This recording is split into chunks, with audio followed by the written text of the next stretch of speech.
Hi friends, lord Shiva తిలోకాలకి అధిపతి ఆదిదేవుడు అంటారు. ఎందుకంటే శివుని యూనివర్సులో ఉన్న ఏ శక్తి కూడా ఎదిరించలేదు. శివుడు యొక్క జనం ఎలా జరిగింది అని మీరు ఎప్పుడైనా ఆలోచించారా? అలాగే శివుడి తల్లి ఎవరు? తన తండ్రి పేరేంటి? శివుడు ఎవరి దగ్గర శిక్షణ తీసుకున్నాడు? అలాగే శివుడు గురువుగా ఎవరెవరికి శిక్షణ ఇచ్చాడు? ఇలాంటి ఎన్నో ప్రశ్నల గురించి ఈ వీడియోలో మాట్లాడుకుందాం. అందుకని ఈ వీడియోని ఎక్కడ స్కిప్ చేయకుండా పూర్తిగా చూడండి. మరి ఇంకెందుకు ఆలస్యం, ముందుగా శివపురాణంలో శివుడి జన్మకు సంబంధించిన ఒక కథ గురించి తెలుసుకుందాం. శివపురాణం ప్రకారం భగవంతుడైన శివుడిని స్వయంభు అంటారు. అంటే అర్థం శివుడు యొక్క జన్మ అనేది స్వయంగా జరిగింది. శివుడికి తల్లి తండ్రి లేరని మన అర్థం చేసుకోవాలి. అందుకే శివుడు పంచభూతాలని కంట్రోల్ చేయగలడు. దీనివల్ల శివుడికి మృత్యు అనే భయం కూడా లేదు. శివుడికి చావు అనేది లేదు. ఇప్పుడు విష్ణు పురాణంలో చెప్పబడిన భగవంతుడు శివుడు యొక్క జన్మకి సంబంధించిన ఇంకొక కథ గురించి మాట్లాడుకుందాం. విష్ణు పురాణం ప్రకారం విష్ణువు నుదుటి నుంచి వచ్చిన తేజస్సు కారణంగా శివుడి యొక్క జన్మ జరిగింది. విష్ణువు నాభి భాగం నుండి బ్రహ్మ ఉద్భవించాడు. అయితే విష్ణు జన్మ గురించి శివపురాణంలో ఉంది. శివుడు ధ్యానం చేస్తూ రుద్రాక్ష మాలని లెక్కిస్తూ ఉన్నప్పుడు ఒక రుద్రాక్ష నుంచి విష్ణు జన్మించాడు.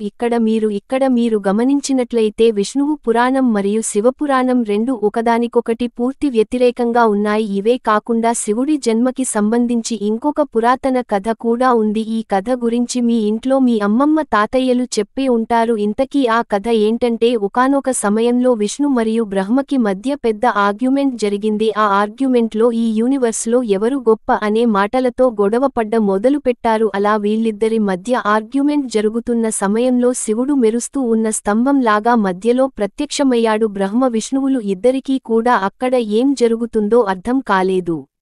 అప్పుడు సడన్గా ఒక శబ్దం వినిపించింది. మీలో ఎవరైతే ఈ స్తంభం యొక్క పైభాగాన్ని కనిపెడతారు వాళ్లే గొప్ప అనే మాట వినిపించింది. అది విన్న వెంటనే బ్రహ్మ ఒక పక్షిలాగా మారి పైకి ఎగరడం మొదలుపెట్టాడు. విష్ణువు వరాహ రూపం దాల్చి స్తంభం యొక్క చివరి భాగాన్ని వెతకడానికి బయలుదేరాడు. అలా చాలాసేపు వెతికిన తర్వాత బ్రహ్మ విష్ణువులు ఇద్దరికీ కూడా స్తంభం యొక్క చివరి భాగం కనిపించలేదు. చివరికి వీళ్ళిద్దరూ కూడా ఓటమి అంగీకరించారు. ఆ తర్వాత శివుడు స్తంభ రూపాన్ని త్యజించి అసలైన రూపంలోకి మారిపోయాడు. అది చూసిన బ్రహ్మ విష్ణువులకి ఈ యూనివర్స్లో అత్యంత శక్తివంతుడు శంకరుడే అనే కనువిప్పు కలిగింది. శివుని మించిన శక్తి ఏమీ లేదు అని నమ్మారు. ఆ కథ ద్వారా శివుడికి అంతం లేదు అని అర్థం అవుతుంది. అందుకే శివుణ్ణి స్వయంభు అంటారు. అంటే భగవంతుడు శివుడికి అసలు అంతమనేది లేదు. ఎందుకంటే శివుడు ఆమరుడు. శంకరుడికి సంబంధించిన ఒక ప్రసిద్ధ విషయానికి గురించి కూడా మాట్లాడుకుందాం. బ్రహ్మ శివుడికి తండ్రి అవుతాడు. ఈ స్టోరీ ప్రజల మధ్యలో చాలా ప్రసిద్ధి చెందింది. ఒకవేళ ఈ స్టోరీ నిజమైతే అసలు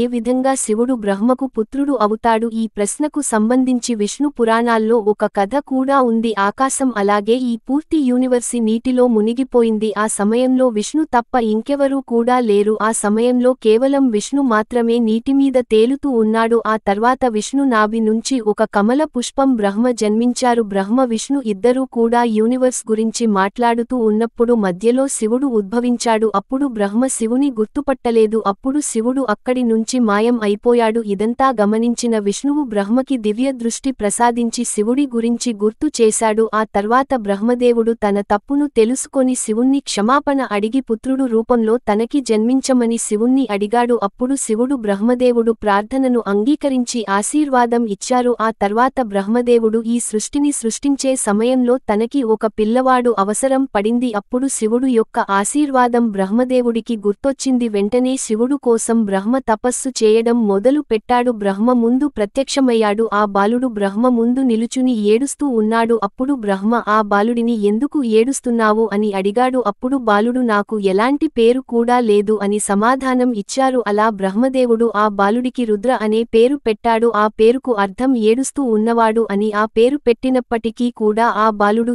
ఏడుపు ఆపలేదు. దాంతో బ్రహ్మ ఇంకో పేరు పెట్టాడు. రెండో పేరు కూడా ఆ బాలుడికి నచ్చలేదు. అలాగే ఇంకా ఏడుస్తూనే ఉన్నాడు. ఏదో విధంగా బాలుడు ఏడుపు ఆపాలని బ్రహ్మదేవుడు శివుడికి 108 పేర్లు పెట్టాడు. రుద్ర, సర్వ, బావుగ్ర, భీం, ఈశా మరియు మహాదేవు లాంటి 108 పేర్లు పెట్టాడు. శివపురాణం ప్రకారం ఈ పేర్లన్నీ కూడా భూమ్మీద రాయడం జరిగింది. దీని తర్వాత శ్రీమద్దేవి మహాపురాణం గురించి మాట్లాడుకోవాలి. ఈ పురాణంలో మహాదేవుడు యొక్క తల్లిదండ్రుల గురించి చెప్పారు. శ్రీమద్దేవి మహాపురాణం ప్రకారం ఒకసారి నారదుడు తన తండ్రి బ్రహ్మతో సృష్టి నిర్మాణం ఎవరు తయారు చేశారు అని అడిగాడు. అలాగే మీ త్రిమూర్తులు యొక్క తల్లిదండ్రులు ఎవరు అని అడిగాడు. అప్పుడు బ్రహ్మదేవుడి ఈ విషయానికి గురించి చెప్పాడు. బ్రహ్మదేవుడు చెప్పిన విషయానికి చాలా ఆశ్చర్యకరంగా ఉంటుంది. బ్రహ్మ ఏం చెప్పాడు అంటే దుర్గాదేవి నుండి బ్రహ్మ విష్ణు మహేశ్వరులు పుట్టారు అని సెలవిచ్చారు. ఆ దుర్గాదేవి మా ముగ్గురికి తల్లి అని బ్రహ్మ చెప్పాడు మరియు కాల సదాశివుడు మా త్రిమూర్తుల తండ్రి అని చెప్పాడు. ఈ కథతో పాటు దేవి మహాపురాణంలో బ్రహ్మ విష్ణువులకు మధ్య జరిగిన గొడవ గురించి ఇంకో కథ కూడా ఉంది. దేవి పురాణం ప్రకారం ఒక తరి బ్రహ్మ మరియు విష్ణుకి గొడవ జరిగింది. గొడవలో భాగంగా బ్రహ్మ ఈ సృష్టి నేనే తయారు చేశాను అని అన్నాడు. దీనికి సమాధానంగా విష్ణు నీకు నేను తండ్రిని ఎందుకంటే నా నబి మంచి ఉభవించావు కాబట్టి అన్నాడు. అలా వీరి ఇద్దరి మధ్య గొడవ పెరుగుతూ వచ్చింది. ఈ విషయాన్ని గమనించిన సదాశివుడు అక్కడికి వచ్చి పుత్రులారా నేను మీకు యూనివర్సిని తయారు చేయటం పాలించడం లాంటి 2 పనులు అప్పగించాను. ఇదేవిధంగా శంకరుడికి సంహరణ తిరోగతి లాంటి పనులు అప్పగించారు. సదాశివుడు ఇంకా మాట్లాడుతూ నాకు 5 ముఖాలు ఉన్నాయి. 1 ఆకార్ 2 ఉకార్ 3 ముఖార్ 4 బిందు మరియు 5వ ముఖం నుంచి నా అంటే శబ్దం ఉద్భవించింది. ఈ 5 ముఖాలన్నీ కలిపి చూసినట్లయితే ఓంకారం తయారవుతుంది. ఈ ఓంకారాన్ని మనం అందరం శివుడి మూల మంత్రంగా చెప్పుకుంటా. సదాశివుడు ఇంత చెప్పినా తర్వాత శివుడు కంటే బ్రహ్మాండం మొత్తంలో ఎవరు కూడా శక్తివంతుడు కారు అని బ్రహ్మవిష్ణువులకి అర్థం అయింది. దాంతో ఇద్దరు కూడా శివుడికి ప్రణామాలు చేశారు. ఇప్పటివరకు శివుడి గురించి ఎన్నో విషయాలు తెలుసుకున్న అయితే శివుడు ఎవరి దగ్గర శిక్షణ పొందాడు, శివుడు యొక్క గురువు ఎవరు అనే విషయానికి గురించి తెలుసా? మీలో కొంతమందికి ఈ విషయానికి గురించి తెలిసే ఉంటుంది. శివుడు పూర్తి విశ్వానికి గురువుగా చెప్పుకుంటారు. అయితే ఇక్కడ ప్రశ్న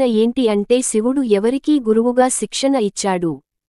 హిందూ పురాణాల ప్రకారం ఈ విశ్వానికి బ్రహ్మ మరియు శంకర్లు ప్రథమ గురువులు అవుతారు. వీళ్ళిద్దరూ కూడా ఈ సృష్టిని తయారు చేశారు. బ్రహ్మదేవుడు తన మానస పుత్రులకు శిక్షణ ఇచ్చాడు. అలాగే శివుడు తన జ్ఞానాన్ని 7 శిష్యులకు ఇచ్చాడు. అంటే శివుడు 7 శిష్యులకి గురువుగా చెప్పుకోవచ్చు. ఆ 7 శిష్యుల్ని ఈరోజు మనం సప్త ఋషులు అని పిలుస్తూ ఉంటాం. ఈ వీడియోలో శివుడి జన్మ గురించి ఎన్నో విషయాలు తెలుసుకున్న ఈ వీడియో నచ్చినట్లయితే లైక్ చేయండి, షేర్ చేయండి. ఇలాంటి మరిన్ని వీడియోస్ కోసం ఈ ఛానల్ కి సబ్స్క్రైబ్ చేసుకొని బెల్ ఐకాన్ మీద క్లిక్ చేయండి.